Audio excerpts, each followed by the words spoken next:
дұрыс емесін КВН командасының ойыншыларымен сұхбаттастым. Бүгін менің жанымда сол команданың жетекшісі Данекер Оразбай ағам отыр. Қош келдіңіз. Рахмет, қош көрдік. Легенда деп айтайын деп өзімді тоқтатып қалдым да, себебі бүйтіп айтып жатыр да, бізді легенда деп айтқан ерте сияқты деп жігіттер ой тастады. Сіз қалай ойлайсыз?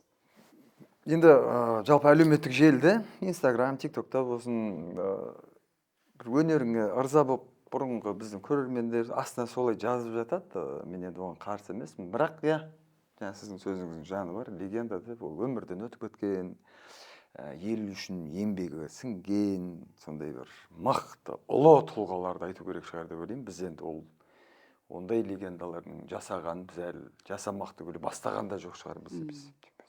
Сосын легенда дегенге, мені легенда деп айтқанға қарсымын. Аңыз адамдар өзі бар. Кешегі Асанәлі Әшім атамыз аңыз адам. Қандай керемет, сол сияқты. Әлі бастағанда жоқпыз деп жатсыз ғой. Жалпы Данекер Оразбайдың бір мақсаты, болмаса арманы, жоспары бар ма? Мен осы нәрсені жасап барып, өлсем, әрі қарай өле берсем де болады. Арманым жоқ деп айтатындай. Жоқ, енді, армансыз адам қанатсыз құспен тең деп жатады ғой, кез келген адамда арман. Менде де арман көп, жетеді, мақсатым көп, әлде де жасым 45-тен асып 46-ға жығылып жатқан жағдайым бар. Бірақ енді жалпы мен енді осы күнге дейін өнер әлемінде, жалпы өнердің ішінде әзіл әлемінде жүрдім ғой. Десек те мен әу баста мектепте активист болғанмен, мен негізі былай өнер адамы, әзіл адам боламын деп ойлаған жоқпын. Кейін берде осы студенттік шақтарда оқып жүрген кезде жоғарғы оқу орындарында осы Жайдарманға деген қазақша КВН деп бұл жерде аталды, әйтеуір өзі енді басталып жатқан өте бір қызық көрініп. Бірақ өзім кішкентайымнан мен енді 5-ші сыныпқа дейін орысша оқығам. Одан кейін 6 жылда 11-ге дейін қазақ тілді мектепте қазақша оқыдым. Сондықтан да мен бұрынғы кезіндегі орысша Масляковтың КВНдерін көріп, ескідегі 96 жылғы, 95-94 жылғы 5-6 классынан бастап сол Масляковтың КВН көріп өскен азаматтардың бірімін. Сондықтан да КВН маған өте ұнайтын. Қазақша КВНді мен Шымкентте жасап жатты. Бәрінше біз Көкшолақ деп тұр, осы Қазақстан кинотеатры ол кезде. Ол кезде кинотеатр емес, ол кезде концертный зал. Сол жерде енді бүкіл осы Шымкенттегі университеттердің командалары қатысты. Анау енді шынымды айтсам енді ол КВН-ге келмейді. Форматы келмейді енді, қатыстым, ұнамады. Ол бір өнер сайысы ма, білген істеу. Скетчтар болды. Скетчтар. Әйтеуір уақыт деген регламент деген жоқ, хрон деген жоқ. Сөйтіп, бұл менікі емес деп қайтып оқып жүре бердім, көрермін. Былай, мен өзім тарих факультетінде оқығам. Бірінші мамандығым тарихшы, кейін екінші мамандығым Мақтар Әуезов университетінде режиссураның екінші мамандық, екінші дипломда режиссура оқып алдым. Кейін ол өнерге түбегейлі кеттім деп өзіме солай неғаннан кейін. Былай, сол кейін бірақ 99 жылы құрылды деді. Бірінші болып бізде медакадемия Шымкенттегі солар бар ойнап келген. Олардың ойындарын бізге көрсетті. Ол кезде марқұм Алматай апай Көздібаева сол кісі көрсетіп, мен сол Шымкент жақтың жігіттері енді Алматының олардың енді деңгейі, жалпы олардың бір өзінше элитный балдар, шаштары гелденген, үстерінде киімдері бірдей, бұл кезде суртюк деген ойшаң жігіттерге өте қатты жарасатын. Біздікілер енді әйтеуір кейін барған. Мен енді ол медакадемияның командасын жігіттердің бұл жерде бір неғып жатқаным жоқ. Бір мазақтап болмаса дұрыс емес ойнады деп. Енді олар да дым көрмей, дым білмей барып ойнап келді. Бірақ Шымкенттің атынан барып, неге бір команда шықпасқа деген сондай бір ой келді. Мен білім деңгейім жетеді. Оның үстіне бірақ енді маған кейін берді әзілдің жазу үлгісін, формасын орысша айтқанда Есен Елеуген ағамыз үйретті, қалай болады, не болады. Бірақ мен өзімде де кішкене нем бар еді сәл. Бірақ енді бәрібір оны білмегеннен кейін де оның да бір әр нәрсенің өзінің несі бар ғой, жүйесі болады деген сияқты. Сол кезде осы 2000 жылы мен жігіттерді жинайын. Екінші курста жүрмін, бірінші курстың балдарын жинап, мен өзім тарих факультетінде оқығаннан кейін бізде басым көпшілігі өзіміздің жігіттер деген, өзіміздің жігіттер деп атын Есен Елеуген ағамыз, мен Есен ағаммен жолықтым, таныстым да жабыстым. Ол кісімен сөйлескен кезде ол кісінің бір ойлары тура менің ойлап жүрген нәрселерімді айтып жатқандай болды да. Айтып жатты негізі, мен бір сондай нәрсені қиялдайтын, армандайтын. Өзіміздің жігіттер деген ат бірден ұнап, біз онысы 4 жігіт бойшаң, бірде 80-ден жоғарымыз. Ол 84-85-ке дейміз. Самат, Сейітжан, Талғат, мен төртеуміз. Одан кейін Айбол деген марқұм ол да дүниеден өтіп кетті, ол биші тұғын хореограф, ол биді қоятын. Біз Самат деген жігіт өте әнді мықты айтатын. Алтынбек Тәшінбетов, Олжас деген жігіттер бір 15 шақты жігіт болды ғой басында. Барлығы дауысы бар.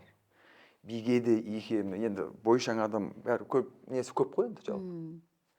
Жаңағыдай кішкене биді үйретіп берсе деген сияқты.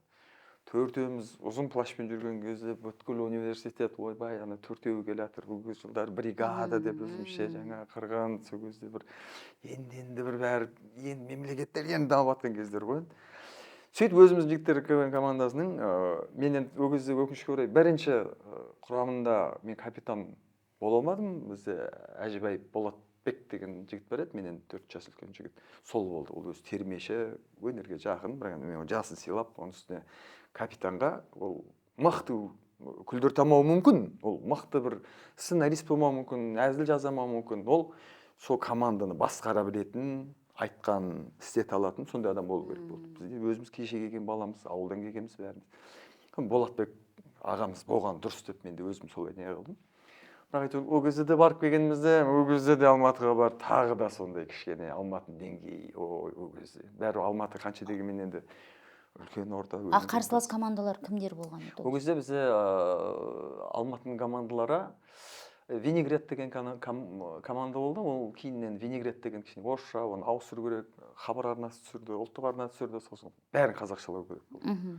Біздікі өзіміздің жігіттер, тек біздікі ғана қазақша болып тұр, басқалардікі жаңағыдай мейірімді прокурорлар, прокурор дегеннің өзі андай сөз болып қалып жатты.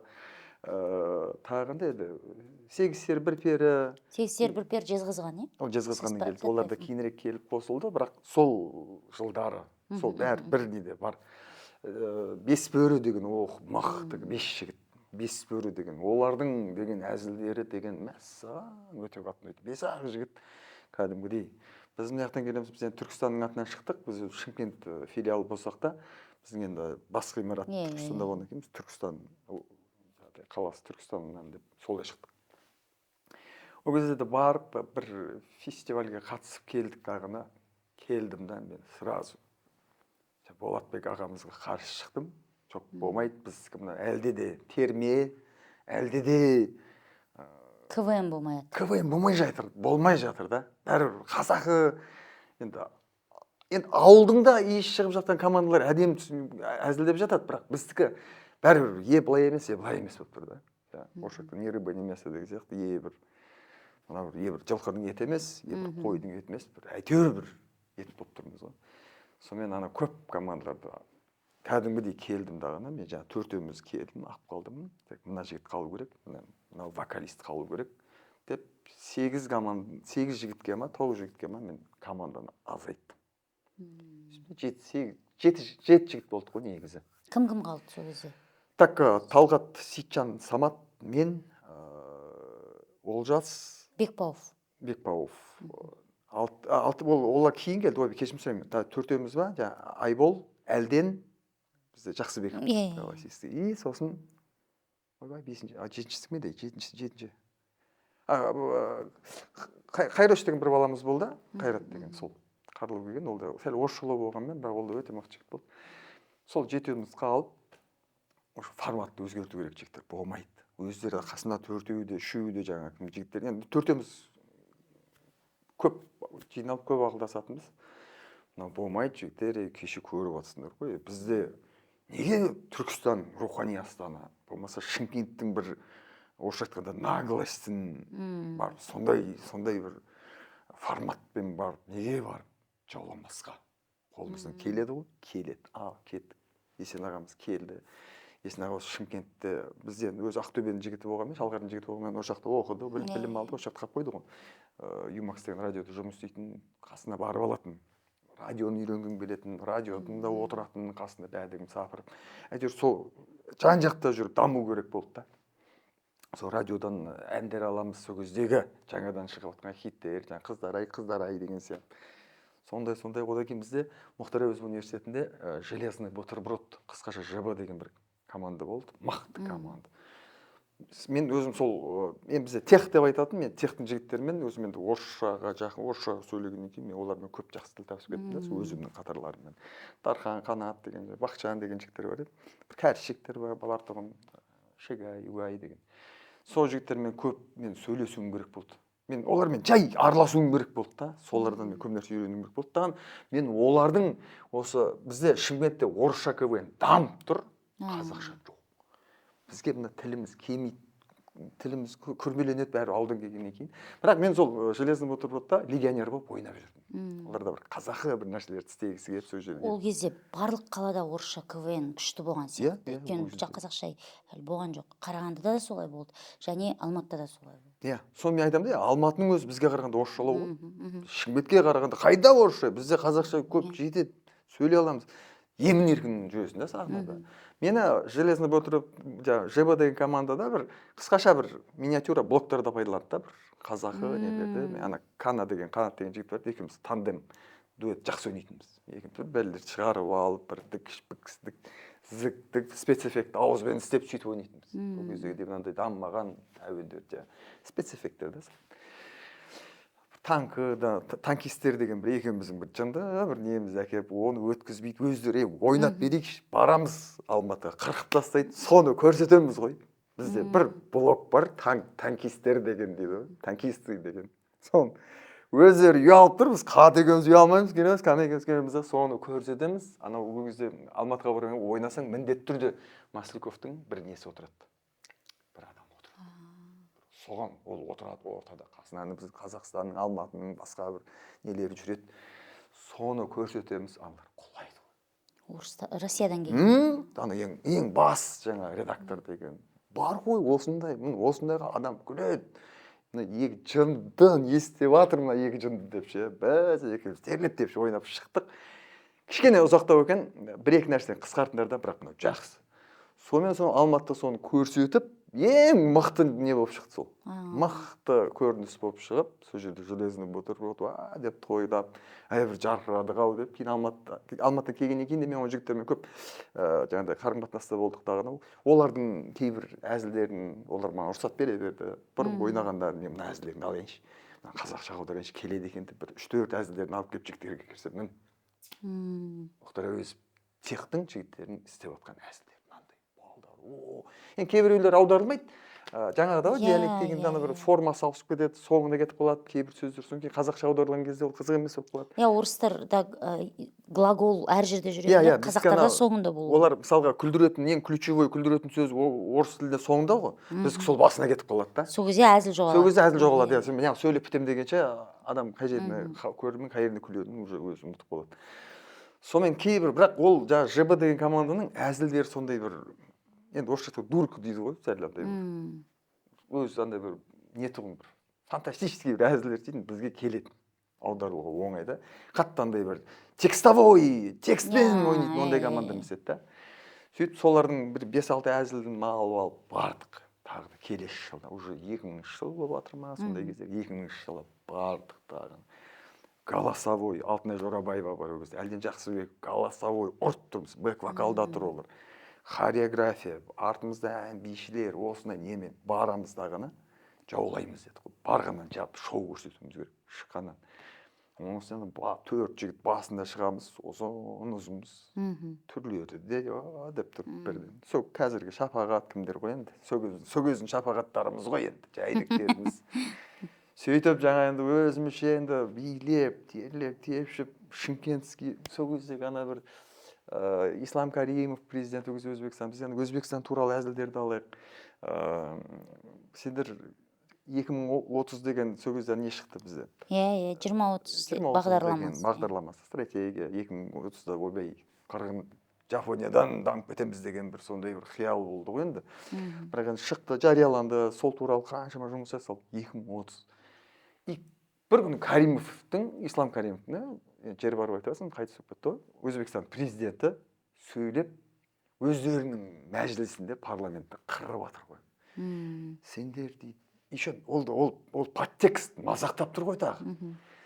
Сендер дейді, Өзбекстанның ертеңгі Өзбекстан, өзбекшелеп айтады, мен енді жетісайдан жігіт болғаннан кейін өзбекшені жақсы білемін.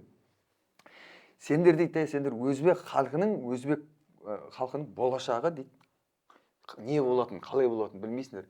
Қазақтар уже 2030 жылға дейін не болатынын білет дейді ол.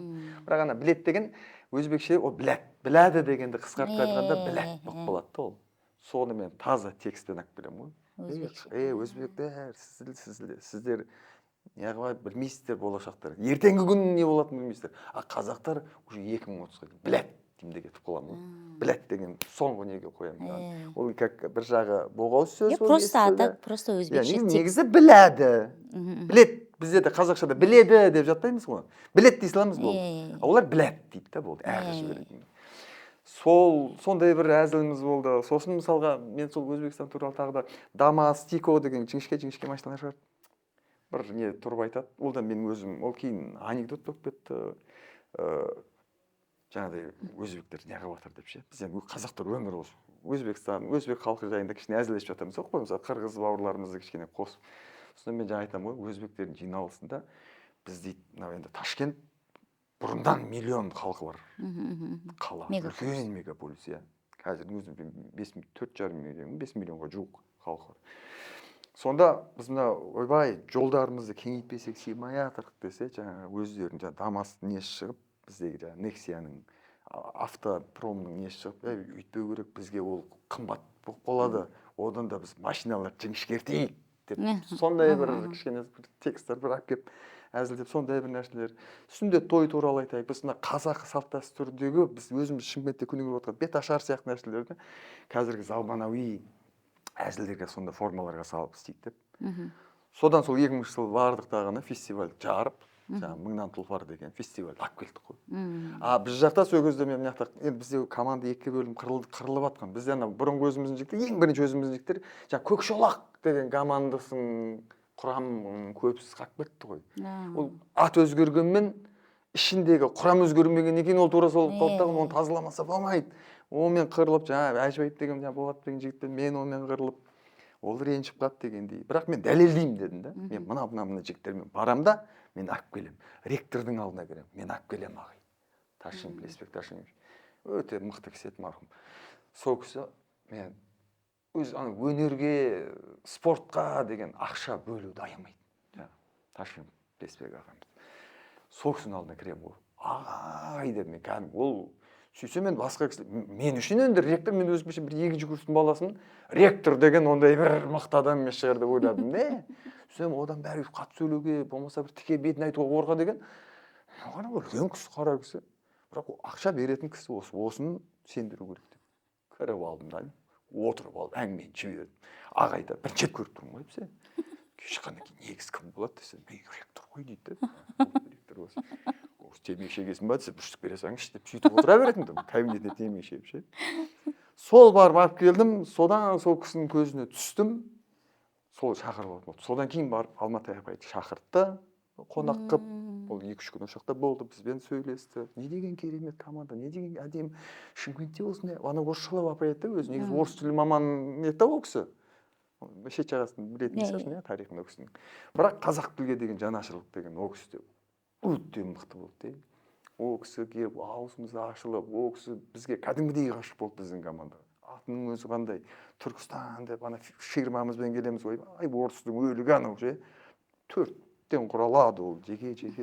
Бірақ енді сондағы ана жігіттердің анандай ғой, намысшыл, мен өзім айтып жатырмын ғой, барамыз бүйтіп бірден, ойбай өзіміз жігіттер болған жоқ дейді. Өліп жеңіліп келгенбіз. Оны алдан деген бұжырып еттім. Кешірім сұрайым, алдан көріп отырсаң, кешірім сұрайым жағым. Алдан Ақтөбе? Ақтөбе. Солдан Ширатудан өліп жеңіліп келгенбіз. Біздің Сәкен Жаманқұлов деген бір тамада ағамыз бар еді, соны алып келгенбіз ғой. Ол енді суырып салмады. Ол ана жерде түтек беттік ана жерде. Бәрі өзі шығып, толық бір бәлен айтады, халық жарлап. Ширату жақсы Бәрі шығады, болды. бір дейміз үндемейді, ананы күтіп отырды. жылап қайтқанбыз. Блин, Ақтөбеден жеңіліп қалдық қой. Бірінші барған кезде ол. Кейінгі келгенде берке бер дедім ғой. Ана алданды шақырыңдар ма? Қайдан алып жүрген? Дәуген анау алдан деп үйден.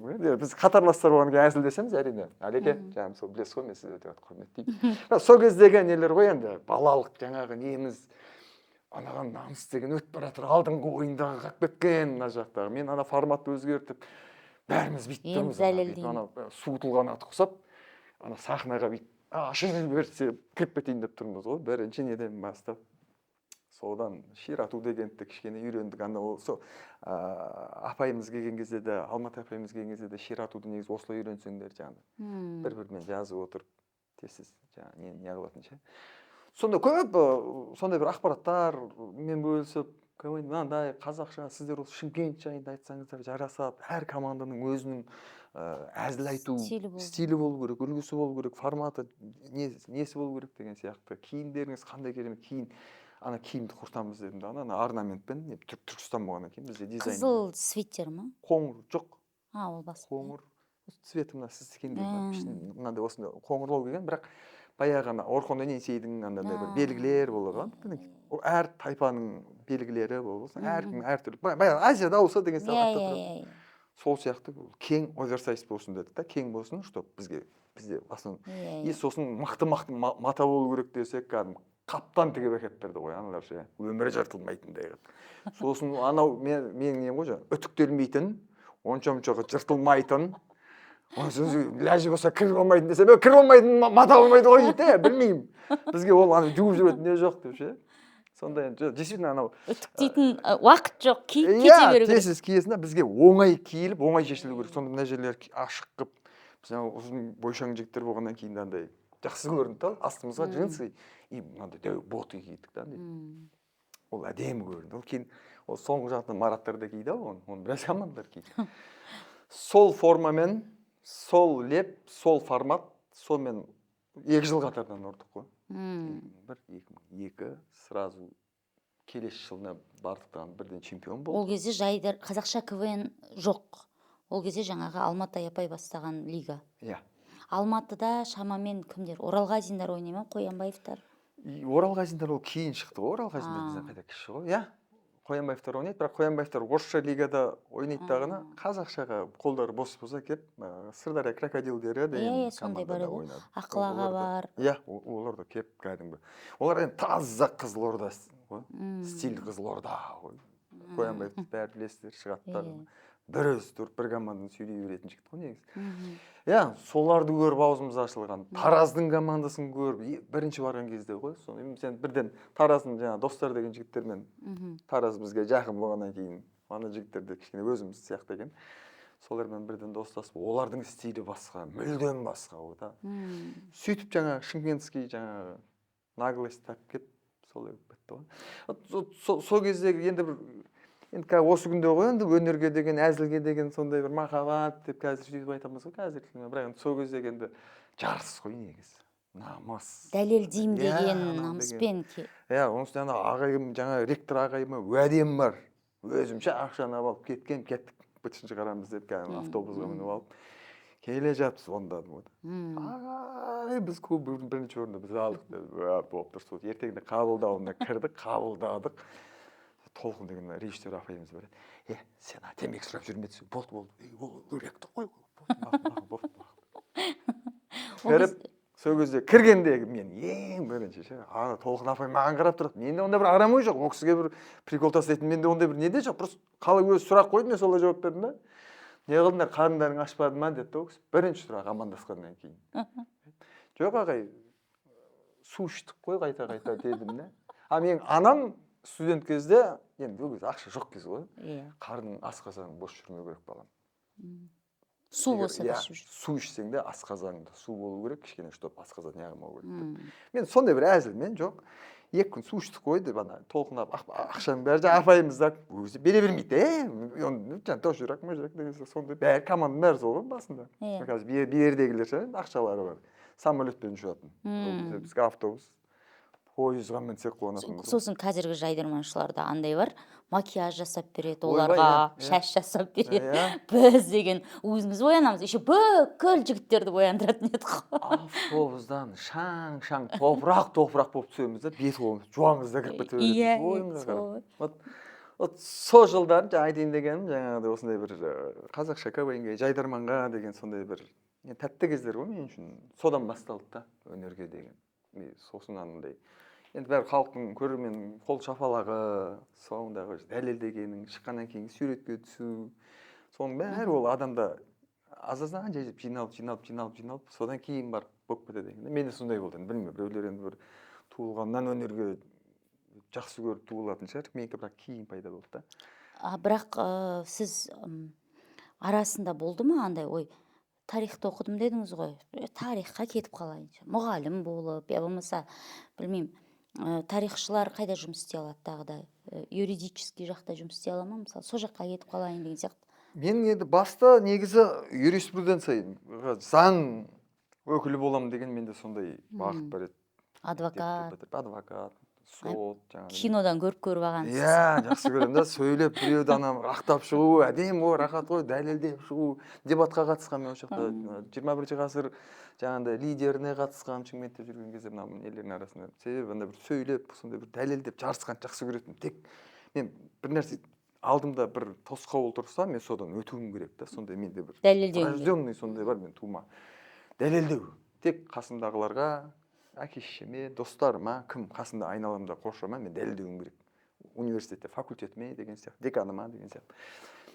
Содан ғой, солай жүріп, сондай намыстан пайда болып. И одан кейінгі бәрібір қай ортада жүрсең ғой, ол ортамның бәрі сондай жайдарманшылар, әзілқой жігіттер, команда болғаннан кейін бізде енді келгеннен кейін жаңағыдай өзімізше тойлап, хабар телеарнасында бірінші рет көрсетті бізді. Бүкіл ауылда праздник ол. Иә, бізде хабар деген телеарна қазір ұлттық арна шығар, нөмірі 1 сол кезде хабар тұғын. Себебі Қазақстанда бір хабар деп ауыстырдым, әйтеуір хабар арнасының бір форматы өзгеріп, бір мықты телеарна тұғын. Серік Абаш жақта. Сондай бір өте бір мықты команда бар кезде. Бізді ол кезде жаңа программада 11:30-да жайдарман, Қазақ КВН лигасының ойындары, біз сода бірінші орын алып, соны күтіп жүрміз ғой. Сол күні бар, бәріміз тура бір футбол көретіндей кафеге барып оның телевизорын сөйтіп көргенбіз ғой, енді өзімше. Соңында шығамыз, біз деп оны өзімше жуып.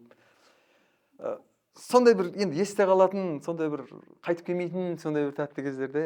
Оны ауылдағы әке-шешеңіз примерно көріп, қуанды, қазір уже таңғалмайтын шығар енді. Жоқ, қазір таңғалмайды. Мен бірақ әке-шешем өмір бойы қарсы болды өнерге. Кәсіп шалбар киіп, андай жерде жүрді. Мен оларға да кейін дәлелдедім. Мен папам, әкем өмір бойы қарсы да, Аллаға шүкір әке-шешем тірі ғой. Қазір бірақ ауылды жерлерге бірге барып қаламыз, бір жерге бір қайтыс болған жерге барып қаламыз. Мысалы бір тойға бір кіріп шықсақ, екеуміз кіріп келе жатсақ, мына әртіс бала ма кір десем, мен ұстап тұрып, мен әкесімін ғой деп, менен бұрын көреді да. Кейінде керем, аналар амандасады да, әкем отырады. Мен әкем де бірақ өте не, қылжақпас, сөйлеген кезде отырған ортасында сөйлеп отыратын кісі. Бір тапшанда ауыл жерде отырып қалсақ, танығаннан кейін мен әңгімеге тартқысы келеді де енді ол. Сөйтсем арасында қабаттасып сөйлей береді да ол да. Жырын шығарып, әкем ғой, бірақ оны ештеңе дей алмайсың.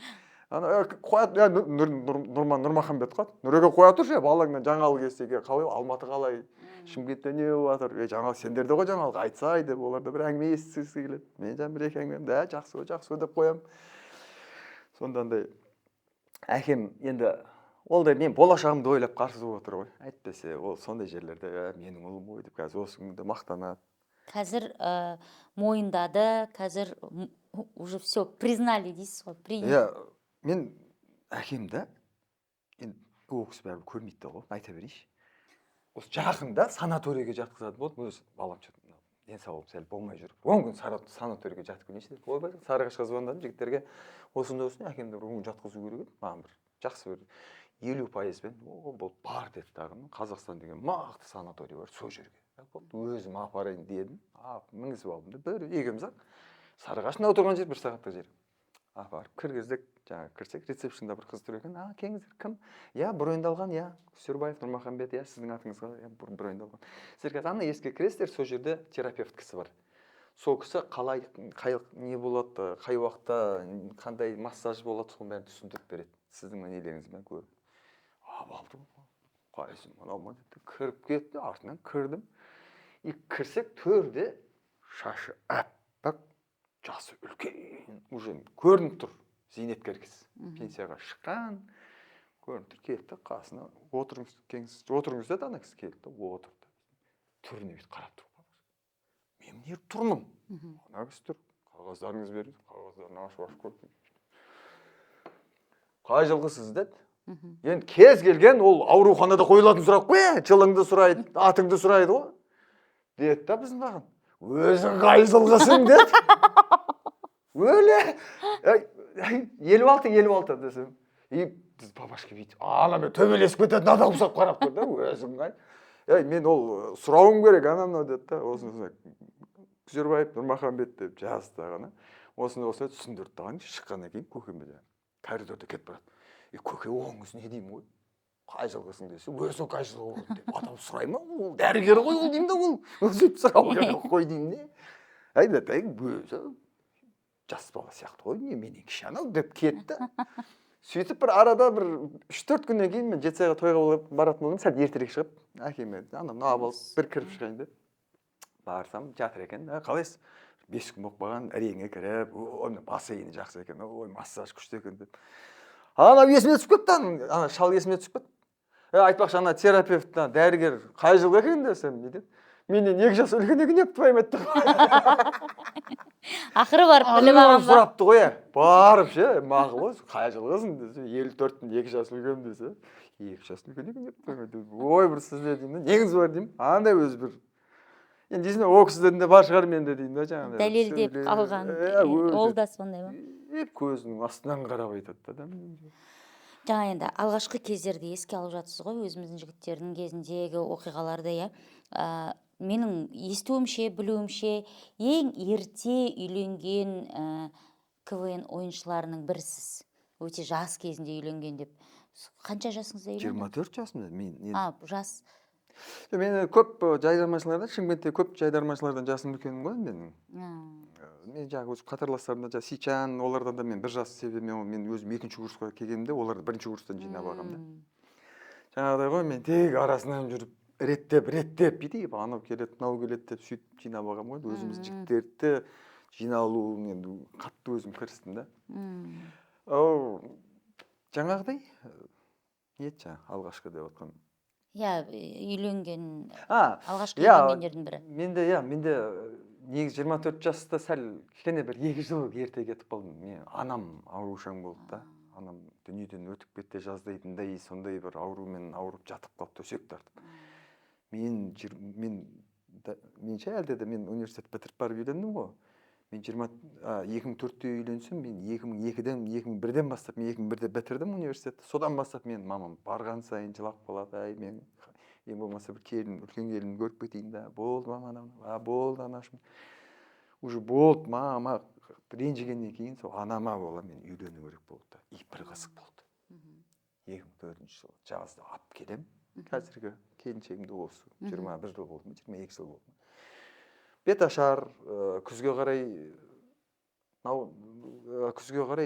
ноябрьде ма, қарашада ма, тойымыз 3 қараша ма, 8 ма, 3 қараша ма, тойымыз болды.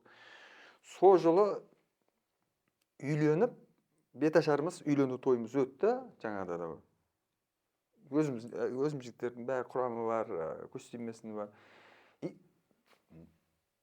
Арада енді уақыт өтіп жатыр ғой енді.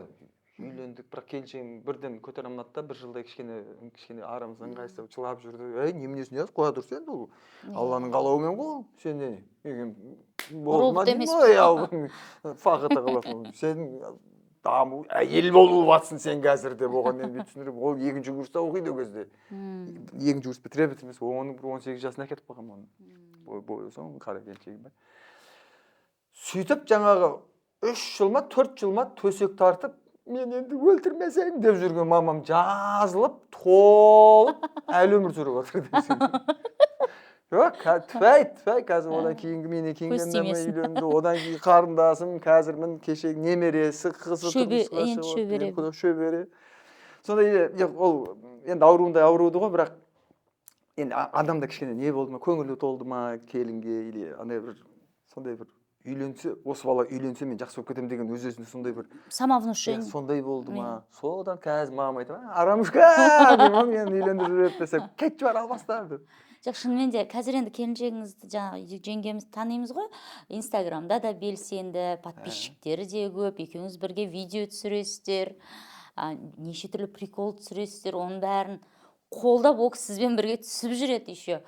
Оны танимыз. Жалпы қалай таныстыңыздар? Жаңа айтып жатсыз ғой, 18 жасында алып кетіп қалдым деп.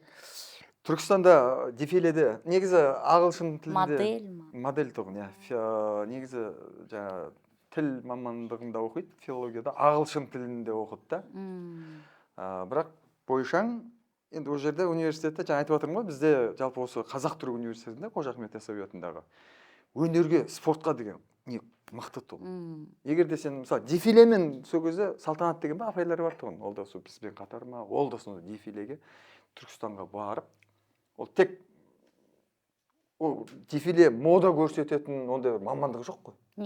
Тек сондай бір арасынан бойшаң қыздарды алып, жүруді үйретіп, бірақ дизайн кафедрасы бар, киім тігіліп атады, ондай нәрселерді жасап атады.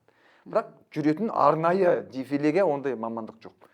Соған енді Нұргүл менің келіншегімді соған қатысып жүреді. Түркістанда КВН болады, Түркістанның өзінде. Мені Шымкенттен, біз енді мына Шымкентте өзіміздің жігіттер звездасы. Ойбай, ол дәнекер болмаса болмайды. Түркістан мынау тұрған жер, Қазақ-Түрік университет, бізде филиал болғаннан кейін бәрін мен жұмыс істеп жүретін кезім барып келіп тұрамыз апта сайын. Соны мені шақырады, шақыртумен барамыз, бәріміз барып, көріп қайтайық, ойын көріп қайтайық деп. Ойбай, жаңа Әділқазылар төрағасы қойды. Сонымен сол кезде Түркістандағы заң факультеті ма? Заң факультеті әлі есімде.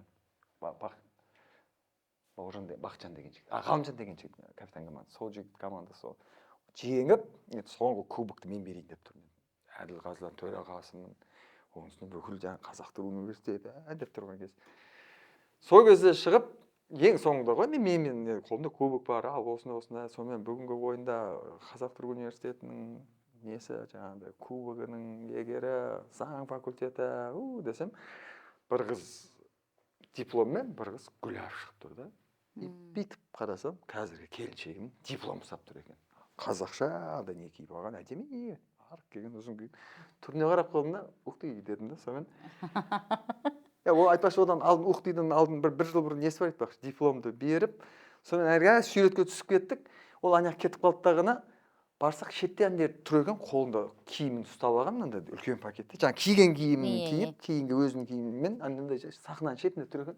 Бит бір қарағанда, қарам, түсіп, адам көбейіп кетті. Студенттер түсіп жатыр, суретке түсіп жатыр. Ол қырған өзі жұлдыз болып қалған кезіміз ғой, жалпы КВН тарихында. Одан кейін бүйтіп қарасам, жоқ қой ана тұрған жер. Арызып, берізіп, жаңағы Ғалымжан деген жігіт шақырып алдым да, ана қыздың номерін маған тауып бер деймін. Болды деп. Сол Түркістанға біз ана бір тамақ кафеге алып кетеді, тамақ неғылуға кішкене, соны шығарып салуға ғой. Одан бір жыл бұрын біз Астанадағы Түркістан күндері деген болаттаған Қазақ-Түрік университетінің ол кезде Қазақ-Түрік достық деп 91-ші жылы қырғын болып келіп, сол кезде 10 жыл болып жатады. Астанада біз ол кезде Тараз филиалы да бар. 3 филиал бірігіп Астанада концерт қоямыз. Бір-екі вагон келеміз ғой. Сол кезде бірінші курста оқиды екен сол. Сонымен біздің Шымкенттің дефиленің қыздары бар, жаңа мода көрсететін, и Түркістандікі бар. Ауылдағының алыс асық болып тұр да. Шымкенттегі. Бірақ біз мына вагон Шымкентте, полный Шымкенттің студенттері кеттік Түркістан қыздарына деп. Ол жерде бір Салтанат деген бір көкшиген бір қыз көзіме түсетті. Көзі тұздай екен, көзі қыздай екен. Апай қыз екен. Бой ұзын. Бәрі бірдей ғой. Бірақ ең ішінде бір ең ұзын мен келіншек. Анау да ұзын, енді анау сәлақты енді аралары білінбейді. Сонымен кеттік сол жаққа деп барып, әңгімені жіберіп отырамыз. Түркістанның қыздары. Қақадан. и бір бойы ұзын, аяғы арғы бетке дейін шығып жатыр ғой. Ұйықтай береді екен. Бір 3 сағат па, 4 сағат па отырдық па, ана қыз тұрмады ғой. Мына өліп қалған жоқ па, мына сендермен келе жатыр ма мына қыз дедім. Иә, кім? Нұргүл деген қыз ғой деп. Бүйтіп ашсам, қақ бара қыз екен. Ойбай, мынаның қақ барасын ай деген ғой. 1 жыл бұрын болып жатқан оқиға, кәдімгі сол Нұргүл. Сол кезде бүйтіп көзін ашты да жақтырмай қарады. Тұрды, кетіп қалды басқа жаққа. Айырда әңгіме болды, ау деді, сонымен кеттік. Енді Шымкентте неге дейін ұзақ уақыт, бір-екі жерде бүйтіп жүрген көрдім. Неғқан жоқ, мен есілдерді салтанатты болып жүрген. Сондай оқиғамен ғой, анау енді жаңа көрініс ол 1 жылдан кейін жаңағы сахнада болып. Не өзгерді сонда 1 жылдан кейін? Білмеймін, ана жерде ұйықтап жатыр, сілекей ағып жатқан шығар, көздерің шығар, білмеймін ғой енді. Ана ақ не болғаннан кейін, анау көз қақпара болғаннан кейін, ана ақ пен қара қатты көрінді ма, қара жауып қойсам ғой, қоқырсында қойып бар екен ғой. Алла күлдірдейін дедім, білмеймін ғой, ойбай мына қақпарасына айтамын, шықылық қыздар күліп болды. Бір қыз жертва болғанмен 5-6 қыз, 5-6-ның бірі өлінейін деп тұр ғой енді. Оның есінде ма, сөйтіп айтқаны? Есінде ғой. Баста сөйтіп айтып ғой деп. Сен сөге сенбең деп өтірік. Танымаппын дей салатын. Сөйтіп қойса Түркістанда жолығып, Иляна ол кезде беті аппақ пудра болып сөйтіп көрінді ма? Мен боянады. Боян. Екінші курсқа дейін кішкене ол да бір жан-жағына қарап дамыған енді білмеймін ғой кішкене. Сұлу қыздарға қарап боянуды үйренген шығар, білмеймін ғой. Сөйтіп 1000 аппақтың ішінен тауып алған қап-қарам. Жұрттар 1000 қараның ішінен ағыз десе, мен 1.000.000 аппақтың ішінен бір қараға сонша жолыққан. Сөйтіп Қазір енді 3-4 жылдан кейін кәдімгідей 25 жылдықты ойлайды екенсіздер ғой, күміс той бұйыртса. Естуім бойынша жаңағы о баста көз тимесін балалары да бәрі жеңге дейді, жеңеше дейді, бірге сол үйде жүрдік деп айтып жатады ғой. Бәрін көрді, бәрін өнерді енді бастап, ақшасыз жүрген Данекердің қасында да болды. Көтеріліп келе жатып жұлдыз ауруына шалдыққан Данекердің қасында да болды. Қазір арасында сүйек қақсап, ауырып, мазастанатын да Данекердің қасында отыр әлі. Аллаға шүкір. Жалпы келіншегіңізге әдемі бір сөз айтқыңыз келе ме? Қарап отырмын. Жоқ, мен көп айтам. Менің жалпы кез келген ер азаматта 3 бақ болады екен да, келеді екен да. Туылғаннан бастап өмірден өткенге дейін 3 бақ келеді екен. Мен үнемі айтам, мен бірінші бағым, мен дүниеге аман есім жарық дүниені көруінің өзі бір бақ деп білем. Себебі қаншама мен айтпай-ақ, мысалы шетінетте кетіп жатыр кішкентайлар деген сияқты ғой. Аллаға шүкір, мен өмірге келдім, ана өмірді көрдім. Сол бірінші бақ деп білем. Екінші бағым осы Нұргүлім. Себебі мамандық таңдау мен жар таңдаудан ер азамат қателеспеу керек. Сондықтан да осы Нұргүлім менің әйелім, жан-жарым, менің екінші бағым. Ал үшінші бағымда енді ол қалай болып келетін, не болатынын мен білмеймін, мен күтіп жүрмін. Ол бақ деген нәрсе, ол бақ деген ол бір көлік, болмаса бір үй, бір жиһаз болмау керек та болса. Бақ деген ол адамдың өмірін бір өзгертетін үлкен бір құбылыс болу керек. Құбылыс деп білемін. Мүмкін ол болып, сіз ол туралы енді 20 жылдан кейін айтатын шығарсыз. Мүмкін үшінші бағым келіп те қойған шығар, келіп те уже мен болып қойған шығар. Қазір бақытты болып жүретін шығарсыз, 20 жылдан кейін оны айтатын шығарсыз. Мүмкін. Келіп қойған да шығар, мен әлі оны мүмкін түсінбей жүрген шығармын. Бірақ енді келетін шығар деп жүрмін, құрсын ше. Күшті бір нәрсе күтіп жүрсіз ғой. Қазіргі істеп жатқан, қазіргі нәрсе ешқайсысы баққа жатпайтын сияқты. Боқ қазіргісін. Боқты баққа ауыстыру керек дейсіз ғой. Сол үшінші бақты күтіп жүрген жағдайым бар.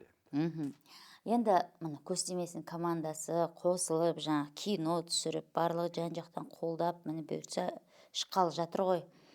Алдында да өзіңізден сұраған кезімде басында кішкене сценарийға күмәнім болды деп айтқан едіңіз. Барлығының әйтеуір бір үлесі болды ғой. Біреу режиссер болды, біреу сценарийға көмектесті, біреу ананы істеді, біреу мынаны істеді. Сіздің қосқан үлесіңіз қандай?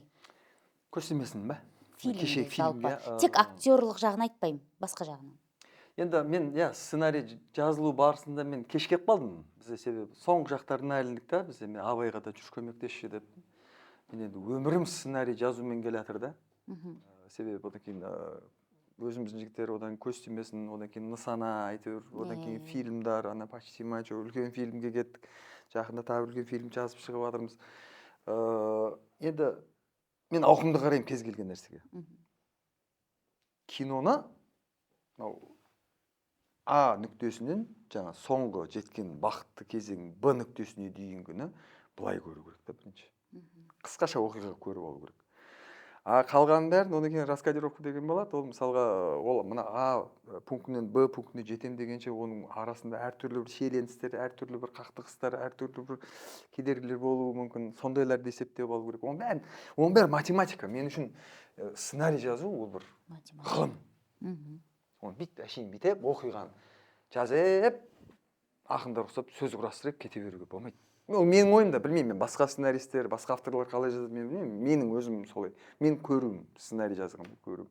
Одан кейін міндетті түрде ойнайтын персонаждарды анықтап алып, міндетті түрде антагонист жаңағыдай жаман кейіпкерлер болу керек ол жерде. Оған ол сол кино барысында, фильм барысында мысалы ол оған кедергі болу керек.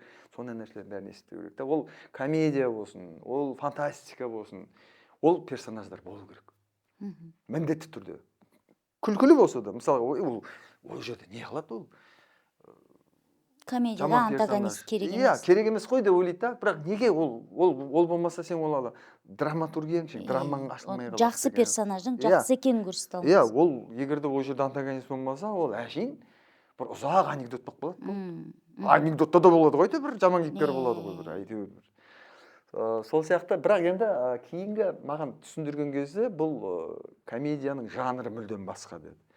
Мүлдем басқа болғанда да, мысалға бұл жерде антагонист қып, енді маған дейінгі інілерім сценарий жазған ғой, басынан бастап оқып шыққаннан кейін, өмірді антагонист қылуға болмайды да. Өмірдегі қиыншылықтарды, болмаса сенің бір кедей өмір, бомж болып жүргенің, ол бейне емес. Ол сенің сыртқа болмаса ішкі күйің ғана болуы мүмкін да. Ол сыртқа, бәрі нақ менің жолым болмай кетті деп қиыншылықты көрсете беруге болады, көшеде жүрген, ішіп кеткен. Бірақ ол антагонистке жатпайды. Антагонист міндетті түрде болу керек, сценарий қызық болу үшін. Адам жаны ашу керек ана жақсы персонажға. Ананы жек көру керек, мысалға. Кезінде мысалы Қыз жібектің Төлегенде. Қалай мысалға талай апаларымыз қазір сол кездегі мысалға жаңа Асанәлі Әшімов осы күнге дейін айтады. Мені көрген кезде кәдімгідей ана Төлегенді, енді олар енді ойнау. Жек көріп қарғаған. Жек көріп қарғаған. Ол соны сендірді да ол. Жаман персонажды, антагонист қалай берді. Шын мәнісінде ол оқиға ондай емес. Кинодағыдай емес. Мүлдем басқа. Бекежан деген кісі өмірден өткен, Төлеген болған, Қыз жібек барлығы болған. Бірақ оқиға қатты ондай емес та. Ол кино жанрда түсіргеннен кейін, оны экраннан көргеннен кейін адам кішкене ол сценарий өзгереді. Титаникте де сондай. Ол Титаникте батып кетті дағыны, ол жерде ана бір қыз бен жігіттің махаббаты, ол ананы алып баратыр, антагонист ананың мысалға жаңа үйленем дегені. Бірақ ол шын мәнісінде енді ол жерде бір қанша 2000 бір нәрсе адам болды деді ма Титаникте? Кеткен мысалға да 3000 адам болды дейікші. Оның ішінде де мысалы үлкендер де бар. Сол жерде бір-бірімен танысып, сонда мысалы Джеймс Кэмеронның сондай бір екі персонаж тауып, сол жерде кездесіп, жақсы көріп қойса, іледі да. Қандай, мысалы Қыз жібектің Төлегеннің де махаббаты қандай. Жаңа Джек пен Роуздың махаббаты қандай. Жаны ашыды ғой соңынан өліп барқады. Өлмей-ақ қойса екен деп, сонда да батып кетті, сол жерде жылады адам. Сол сияқты кез келген бір оқиғаны алып, сол күйі көрсетесің, ол қызық болмайды.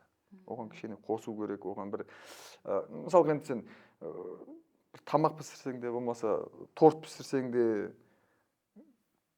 дәмдеуіштер қосасың ғой деймін де, енді ол дәмді болып шығу үшін деген сияқты ғой. Краситель жасап, қызыл барқыт шығады. Жаңағыда тұзын қосасын деген сияқты, майын қосасын деген сияқты, жаңағыдай нелерін қосасын деген сияқты, тұздықтарын қосасын деген сияқты. Кинода да сондай сценаристер, авторлар сондай сценарий жазылу барысында соларды ойлап табу керек. Қызықты моменттер. Ол егерде жаңа линия шығып тұрса, бас аяғы болса, одан кейін арасында ондай күлкілі моменттер жасауға бола береді. Бұрылған кезде құлап қалу деген сияқты болмаса пәленше десе бір бәле болып қалды деген сияқты болмаса текстовой сөзбен анау голливудский киноларда да ана жақтырмайтын кеп привет десе ана өтіп кетсе я тоже тебя рад видеть дегенге біз кейде күлеміз да ойнатып кеткізіп жібереді да олар. Сол сияқты мысалға қыстырма сөздер деген сияқты сондайлар кете береді. Енді бұл көз тимесін мен басынан бастап оқыдым, кейін сол кинода өзімде түстім, кейін анау монтажында көрдім, Чернобыль деп жатамыз ғой, ал әлі ода несі жоқ, өзің білесің ғой. Бірақ кейін басынан бастап видео дайын болған киноны көріп шыққаннан кейін, жоқ, көруге, антагонист, енді көстемесін дәлелдеп жатқан шығар, соның көстемесінің жігіттері, актерлары, азаматтары, ондай бір қатты бір антагонист болмаса да сондай кино шығару болатын. Бірақ мен кейін келгенде Айбек тұр екен да, неге Айбекті кішкене андай бір андай көршілер болады ғой, қыңыр андай бір дейтін. Голливуд киноларды көрсең андай бір тупой біреу жүреді ғой, бір футболист, мен балам футболист болады, деп қалған. Сосын один домадағы екі ұры тупой, бірақ екеу ұры, екеу үйін тонайын деп жатыр. Мысалы, екеу действительно ананы сол сияқты мысалға Айбекті де жерде бір жаман адам болмаса да, бірақ өз баласы үшін бәріне баратындай сондай сәл сол жерлер кішкене маған сол жерлер ұнамады да, сол Айбекті сәл сол жағын антагонист дәу жағынан көрсету керек пе деп ойладым. Так енді басқа ол жерде ешқайсысын антагонист қыламайсың. Бірақ Айбек соны антагонист ретінде ойнап шыққан. Жоқ, мен кейін көріп шықтым ғой, ол жерде бар, ана келіп намысына тиіп кететін жерлері. Вот сол антагонист деген сол комедияда сондай болады. Ол келіп ол енді комедия жанрында бір адам өлтіретін адам жүрмейді ғой, маньяк жүрмейді ғой. Вот антагонист сондай жеңіл, күлкілі форматтағы антагонист болу керек. Жалпы кино, маған енді карталарды ашпаймыз, ертең көреді ғой, бірақ мен өзіме ұнады. Өте ауыр емес, жеңіл болғанда да қалай, әзілдер жеңіл емес. Формат, жеңіл формат, отбасылық. Одан кейін бізде бала шағамен барып көретін кино жоқ. Мен кеше мысалға, енді ауруды бала шағамен барып көре алмайсың. Кеше 37-інде барып көрдім, онда бала шағамен көре алмайсың. Соңғы көрген киноларыңыз осы ма, қазақстандық? Қазақшалардан, нені көрдім, жаңағы назар аудардым, көрдім. Аллоны көрдім. Вот тағы да айтамын, бізде сценарийді жазған кезде 3 акт болады. Бірінші актта таныстырып өтеді да, жаңағы не туралы жалпы персонаждар кім, қандай жерде өмір сүріп жатыр, соны бір 15 минуттың ішіне сыйдырып, ары қарай проблемаға өтіп кету керек та, кез келген кинода. Себебі 15 минуттың өзі көп. Қазір адамдар қарап отырып, ұзарып баратса, ішіп сабастайды. Бірден телефон шұқылап кетеді. Мыдыж болып кету керек та. Вот мен енді назар аударған жігіттермен өте қатты жақсы көремін. Бірақ сценарийінде мен есептеп отырмын да, негізі ол жерде екінші актқа кіретін жері, телефонды табатын жері да, гаражды сатты, болды, оны телефон тапты да, бұл не? Вот бірінші акт сөйрді бітеді да, сөйрді екінші актқа кіреді. 38 минутта сондай. Вот жарты сағаттан көп. Ол деген, ойбай, ол деген киноның жартысы ғой ол. Қысқаша жолың болмай жатқанын, аяғың сынып қалған көрсеттіғаны, мен балам мықты футболист болады, әйел екендіктік ана несі, ана гаражын бір-екі рет сат дейді, ана досым сәл көрсеттіғаны. Гаражын сат деп бір рет айтып келгеннен кейін, қанша рет айтып мен саған деп текстпен беріп, деп неғыла салу керек бет деп ойлайсың да. Бірақ білмеймін мен, ол сценаристерді өздерінің сценаристері. Олар да бір нәрсені есептеді ғой енді. Соған дейінгілерде мысалы қызық болып келді ғой енді. Бірақ жаңағыдай, бұның бәрі о бастан енді қаншама жылдан бері Голливуд, Индия, Европа мысалы қанша жыл, ғасырлар бойы сондай бір немен пунктпен, сондай жүйемен түсіріліп келе жатқан кезде, ол енді мен қалай қорықпай түсіре салғандарын өте соған кішкене қарным ашып қалды. Өте жақсы кино. Өте әдемі. Бірақ ана әкесінің тірі келген кездегі әкесіне деген күлетін не деген жүрек, қандай бұл әкесі жоқ адамдар үшін қандай не да. Егер де менде де сондай болғанда ғой, мен әкемді бір минутқа да әшейін сөйтіп көрсем, деген нәрселер ол өте күшті адамға беретін әсер. Мықты бір эксперт болып отқан шығар, ертең бәрі айтатын шығар, ой мына өте бір кино түсіріп жүрген адам ұқсап деп. Мен тек сценарий жағынан ғана айтып жатырмын, мен мықты фильмге түскен жоқ. Мә ол дұрыс түсіндіңіздер, құрметті көрермендер. Кез келген нәрсені дұрыс есептеу керек деп жатқан сол. Осы жерде айта салайыншы, жай ғана сіз киноман екеніңізді. Бір рет бір әңгімелесіп қалған кезде сіз жаңағы андай өмірде шай ішіп жүрген адамдар ұқсап, шетелдің режиссерларын ананың стилі анандай, мынаның стилі мындай деп талдап берген кезде түсіндім да. Сол тұрғыда бір сұрақ қояйыншы. Жалпы сіз үшін сіздің ең сүйікті 3 фильміңіз? Мен енді жанр таңдамаймын, тек қана жаңағыдай бір зомби-момбиларды көрмеймін, себебі адамға беретін дымы да жоқ, бір дәлелерде жинау деген бір сасық көйлер көрсете береді. Жалпы енді кино өте көп. Мен енді өзіме қатты әсер қалдырған бір 3 фильмді айтайын. Мен мынау Гладиаторға дейін, мен Гладиаторды көріп, Гладиатордан кейін көрдім да, мен оңтүстік Кореяның фильмі 38-я параллель деген. Солтүстік Корея мен оңтүстік Кореяның арасындағы соғыс, енді олар өмір бойы бір-бірімен ғой. Сол киноны көргенге дейін менің бірінші орнымда Гладиатор еді. Бірақ мен ана киноны көріп, Гладиаторды кейін екінші орынға қойдым. Yani birinci orunda 38. paralel, ikinci orunda Gladiator, üçüncü orunda мен сізге айтайын, Спилбергтің Я робот деген бір фантастикалық робот бала жайындағы фильмі бар. Өте хроны ұзақтау, бірақ ана киноны бір диханияда көресің. Соңында сондағы мен ол туралы неде кейін, мен кез келген бір киноны көремін ба, соның ары қарап несін кетем да, ол қалай түсірілді, ол сценарий қалай шықты. Бүкіл сценарийдің өмірбаянын оқып, продюсер қайдан келді. Сонда Спилберг, Стивен Спилберг деген мықты режиссер, сол кезінде оқып жүрген кезде бұл қиял қойшы, бұл дейді екен да. Бірақ ол негізі фантастикалық кинолар көп түсіреді. Жаңағыдай Терминатор сияқтылар. Сонда сол осы Я роботты жазатын кезде сол драма, тарихи фильмдер түсіріп жүрген, бір кейінгі мықты Гай Ричи деген бір мықты режиссерлар бар. Мен сол режиссерлардың бәрін сол өзімнің жанрымда кино түсіріп, мен бүкіл әлемді таңғалдырып, мен бүкіл әлемді сол фантастикамен жылатам деп. Темір кішкентай бала роботпен жылатады. Соңында анасын көруге бола. Өзі пәленбай мыңдаған жылдарға мұздықтың ішіне қалып кетеді. Енді соңында өтте ана бала аты есімде жоқ, көп киноларда ойнаған, көзі көкшіл келген сүйкімді де бала. Так соны таңдаған ғой, адамды күйдіріп, ананың көзіне қарасаң, көзі робот сияқты, бірақ ана бала сүйкімді тәтті болады. Мен ана киноны көріп жыладым да, мойындадым. Деген одағы задумкасы. Енді Джеймс Кэмеронды мен онда не қыламайын, әрине, кешегі аватарлар не деген сұмдық. Осыдан 19 жыл бұрын сценарийін жазып, оның технология біздің қазір осы 19 жыл бұрынғы техника бұны түсіре алмайды деп сценарий жауып қойған. Күткен не? Не деген легендалар солар жаңа осы подкасттың басындағы.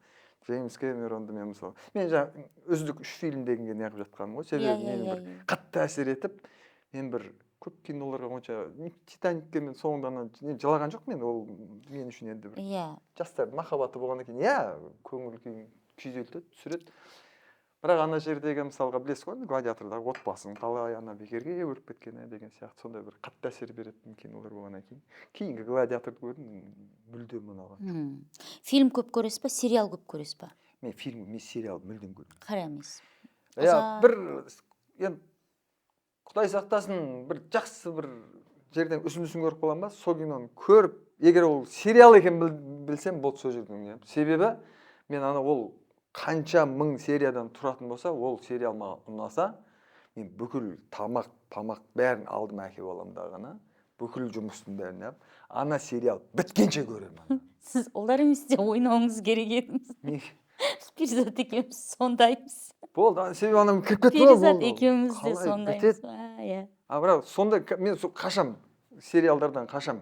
Әсіресе кейінгі сериалдар ұзақ қой тағы, көп қой сериясы күйді. Бала шаға жайына қалады, сосын бәрін мына жақтан көріп атамыз да, біздер деген гуглға уже анан өмірбаянын оқып, қайдан келді, қайда кетті, қай жылдар өмір сүрді, бәрін көріп отырамыз. сондай да. Ол уже мен сол сериалдардан қорқам деген сол. Мен сол бір фильмді көріп, өзім соны ойланып, анализировать еткен жақсы көремін. Ана жерде бүйткенде қандай болады екен деп өзімше сондай Голливудтың киноларын өзімше сценарийін өзімше өңдеп жатамын демей, бір өзім бүйтіп алып түнде комедия бүйту керек еді, мынандай болғанда.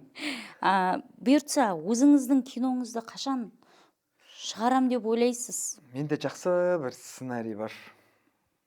Абаймен өткен жақында Ерлашпен келе жатып, Ерлашпен бөлістім, Ерлаш деп болған. Ол комедия емес, кәдімгі өмірлік драма, тарихи драма десе де болады. Тарихи болғанда жаңағыдай ауған соғыс жайында. Содан қайтқан қазақ солдаты жайындағы өте бір. Ол мен бұрын бала күнінде мектепте жүрген кезде оңтүстік Қазақстан деген газеттен ба, бір сондай бір қызықты оқиға деген жерден бір қысқаша оқиғаны оқып, мынадан мақты кино шығаруға болады ғой деп, сол нәрсе қалып кеткен кейін өзім өңдеп полный Абайға айтып бердім. Енді синопсис қылып айтып бердім да. Мына жерде бүйтеді. Соңында мынандай болады. Ол кино бірақ енді бұл осы жанр ше көп адамға ұнай бермейді, себебі ең соңында ашылатын кинода бірақ енді оған дейін драмаға барып келу керек, қиыншылықтарды көрсетіп алып келмесең де көрмейді. Онда мысалға ең соңында білінетін ондай бір жанрлар болады. Триллерлер ше андай. Ол соңына дейін көрмесең түсінбейсің. Отырып соңында дейтін да. Ол менде ол киномда сондай да. Ақша берсе, ақша бөлінсе, ертең-ақ бастап кетемін. Бірақ енді әлде де ол киноға кішкене бір-екі өзгерістер керек болып тұр, әлі ол қанағаттанбай тұр. Мүмкін жаңағындай бір кітап болып тұр да менде қазір жазылғанда. Бірақ әлі өзім қанағаттанбай тұрмын. Оны тағы да бір ашып, бұрынғы бір минустары бар сол жерлерде. Әлде де енді ол мен айтып отырмын ғой, бұл бала кезімде оқыған оқиға, мен оны бір студент кезімде бір былай жазып неғылдым да, оған дейін мен қанша 20 жылдан асып кетті. Мен кішкене емде талғамым өзгеріп жатыр. Кішкене одан да мықты киноларды көріп жатырмын. Кеше мен айтпақшы, осы сұрақты әдемі қойдыңыз да, себебі 37-ні көргеннен кейін мына 37-ні түсірген режиссер менің сол фильмімді түсіре алады деп. Оған дейін де бізде ондай менің жаңа сценариімді түсіретін режиссерлар мықты режиссерлар көп. Бірақ анау өткенде 37-нің жанры тура сол мен. Тура сол. Сондай өте мағынасы. Сосын жаңа сіз айтқан нәрсе 4-ші минутта болып кетеді ол жерде. Ол жерде сразу басында 4 минут көрсете қалады да, анау бір көрсетеді дағаны үйіне іздеп келеді. Сосын үйінде есік дірілдейтін жер бар, есікке кадр дірілдеп барады ғой.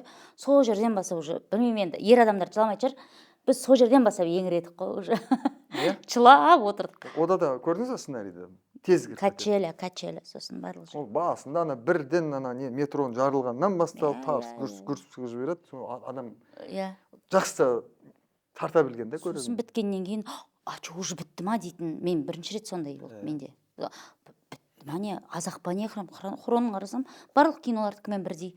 Бірақ как будто бір азақ болған сияқты да. Актерлардың ойыны ұстап отырады ғой. Қатты ұстайды ғой. Асан Мажид, Еркебұлан Дайыров, әшейін сөйлемей взгляттарын ойнатып жатыр ғой. Бір режиссердің бір несін айтайын, енді өзімше болмай қояйын, бірақ айнаны өте көп қолданып ше кадрларда. Айна арқылы, мысалға Зарина Кәрмен тұрса, ол артында тұрса, артындағы адамды айна арқылы.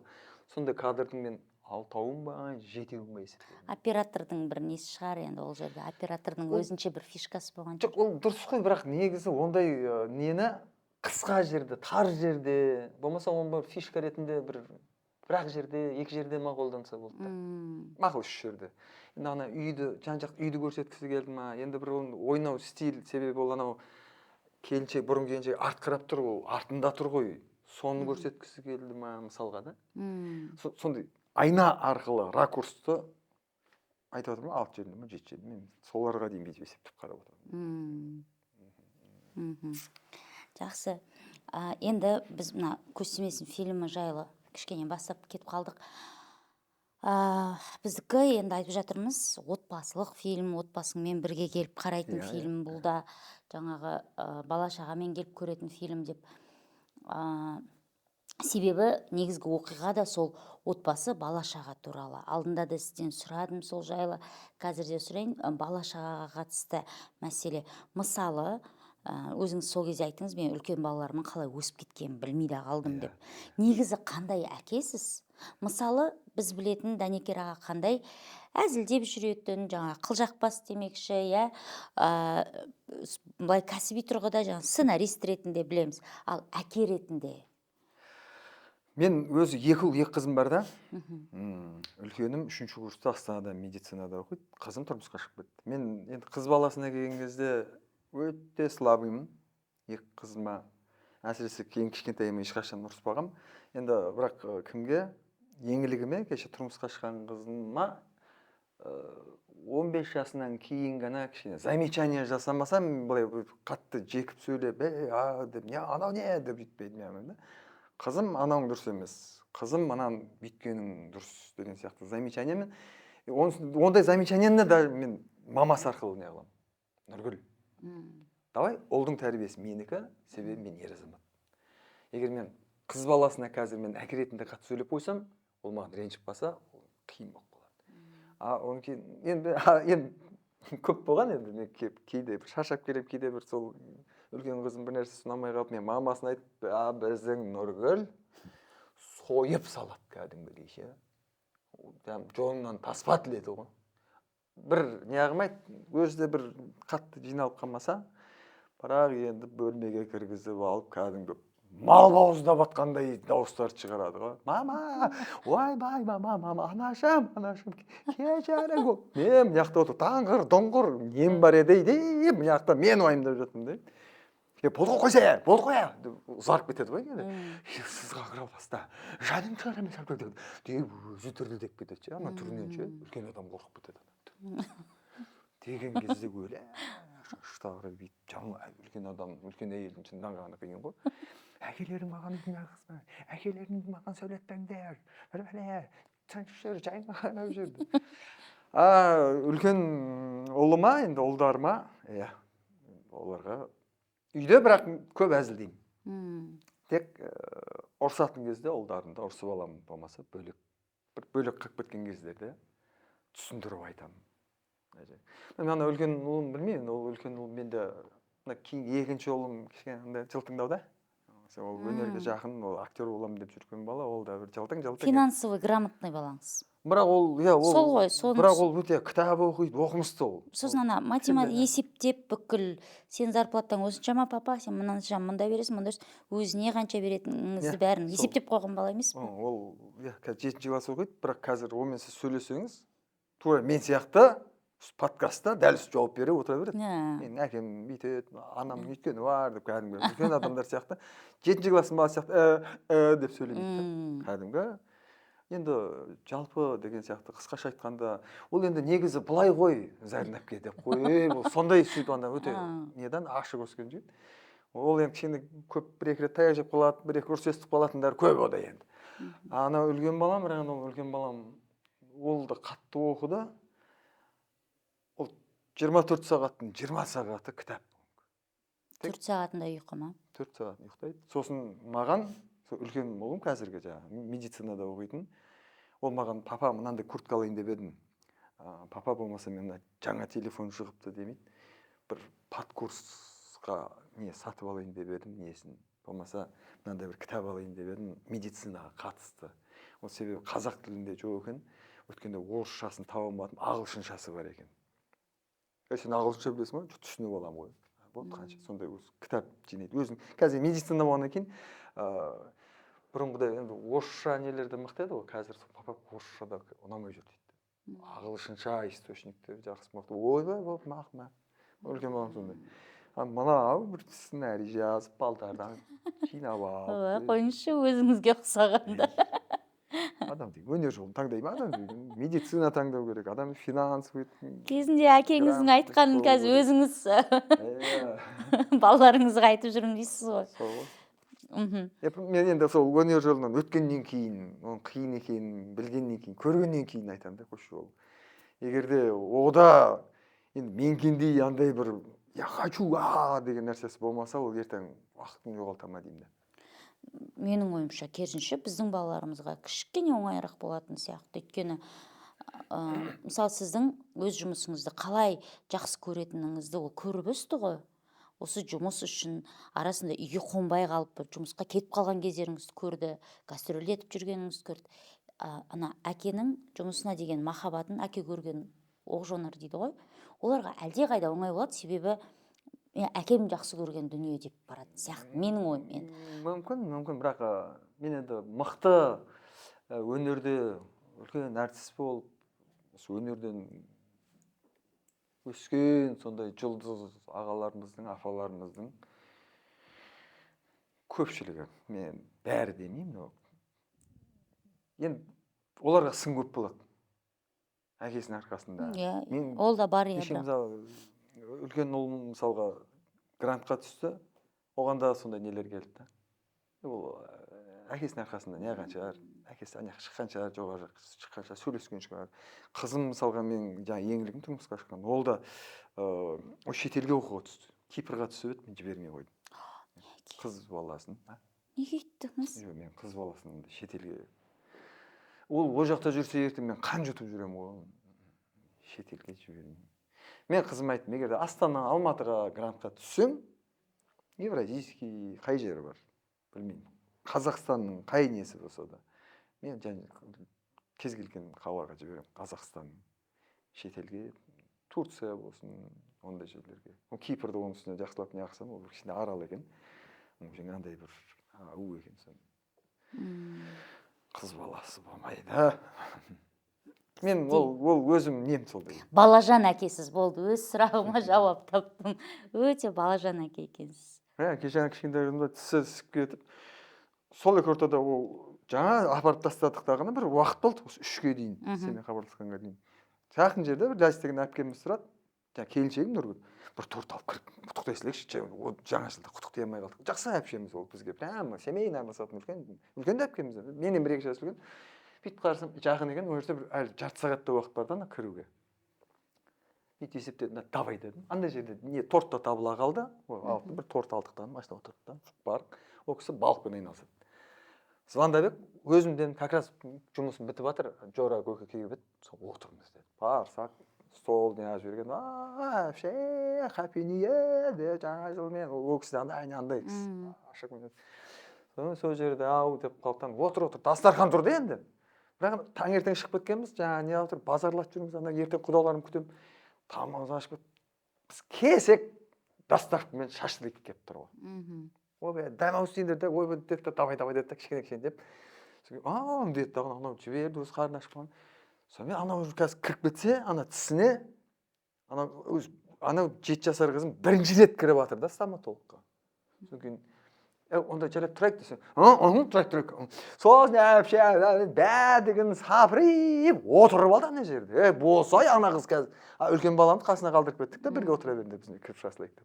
Уақыт үнемдейік болып отыр ғой, мына подкастқа келу керек қазір. Мен ералашыға да 3-ке дейін деп осыған ғой.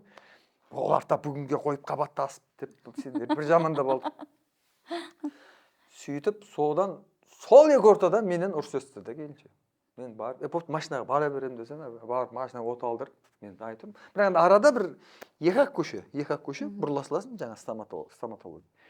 Бірақ мен анау қазір, мен бармай, ол қыз кірмейді біріншіден, кіріп кеткен жағдайда ол мені іздейді. Таңсұлу деген, ол 7 жасар қызым. Ол деген, ол ойбай, ол менсіз ұйықтай алмайды, ол мені уайымдайды, ол мен 3 күн көрмей қалса жылайды. Мен кәдімгі тек біреулер келіншегіне қайта-қайта сөйлейді, мен Таңсұлуға бер, Таңсұлудың барса менді кірейін деп отыр екен. Кеп құшақтап, кіргізіп, басында тұрдым соны. Абайлапсаңызшы, ауыртпайсыңызшы. Обезболивающий салайықшы деп. Маған қара, көзің жүм деп. Сөйтіп шықтық та. Енді жаңағыдай ғой, ол қыз баласына келген кезде, мен әкем өз сондай. Қызға келген кезде, мен бір жалғыз қарындасым бар, әкем Алия деген қарындасыма, ой, ол ана Нұржан екеумізді, ана қыз бірінші, одан кейін мен інім деген, мен үшінші орынға қояды деген сияқты да. Біз енді сондай әулетімізде, мен негізі әкемнің әкесі бір ұл бір қыз болған екен, ол мына Дарияның мына бетінен Қазына деген апамызды қарындасына арғы беттегілер алып қашып кеткен екен. Сол қарындасына бола мен соған қатты ұзақ тұрмауым керек, ол менің үйіме келіп тұру керек. Иә, мен ана күйеу балам, оны ауыр сөйлеп қоя ма, ол маған келіп тұру керек. Ол мен балдарымен, оның балдары араласу керек, жиендерімен. Сол қарындасына бола, өзі жалғыз Оразбай деген адам. Дарияның кешіп арғы бетке өткен екен да. Сосын әулетіміз, тегімізде бар да сондай қыз бала. Қыз балаға өте жұмсақ қарау ма? Жақсы, көрерменге. Құрметті көрермендер, енді 22 қаңтар көз тимесін фильмі арада қаншаға жыл салып, балдар, менің кезіндегі балдарым, қазіргі күнде әріптестерім, қазіргі күнде отбасылық достарым болып кеткен азаматтар. 22 қаңтар күні ол фильмде мен де бармын, бірақ мен енді өкінішке орай өзімнің сомдаған рөлдерімді, өзімнің ойнаған киноларымды көре бергім келмейді, ұнамайды. Себебі өзімнің ойнағаным өзіме ұнамайды. Бірақ сіздерді шақырамын, келіп, менің ойнамаған жерлерді көріп, мен бетіме басып кетіңіздер. 22 қаңтар отбасылық кішкентай балдарыңызбен келсеңіздер, нағыз бала шағамен келіп көріп, демалып, Аллаға шүкір, біз бақытты екенбіз ғой деп қайтатындарыңызға мен кәміл сенемін. 22 қаңтар жолығамыз.